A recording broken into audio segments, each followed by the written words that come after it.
Out of topic. মেয়েরা বিয়ের পছন্দ কখনো নিজের হাতে থাকলে পুরুষ পছন্দ কইর, ছেলে না। তোমাদের কখনো মনে হয় না শিলা আহমেদ হুমায়ুন আহমেদের মেয়ে হয়ে এত নাম যশ খ্যাতি থাকতে আসিফ নজরুলকে কেন বিয়ে করেছিল? তখন এই উত্তর না জানা গেলেও আজ সেই উত্তর আমাদের সামনে স্পষ্ট। তারপর তিশা কেন ফারুকীকে বিয়ে করলো? তারও তো অপশন কম ছিল না, তাই না? উত্তর এটারও এখন পেয়ে গেছি আমরা। প্রেম ছেলেদের সাথে হলেও সংসার করতে পুরুষ লাগে, যে তার বুক টান টান করে সামনে দাঁড়াতে পারে দেশের জন্য, দেশের জন্য।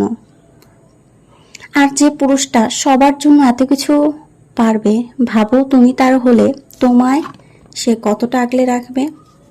তাই ছেলেদের পছন্দ না করে 3 দিনে 6 বার বাবার বাড়ি আসার পথ ধরার দরকার নেই। দায়িত্ববান পুরুষ খোঁজো, যারে আজীবন দেখে ভাববা তোমার সিদ্ধান্ত ভুল ছিল না, যে তোমার ভুল প্রমাণ হইতে দিবে না।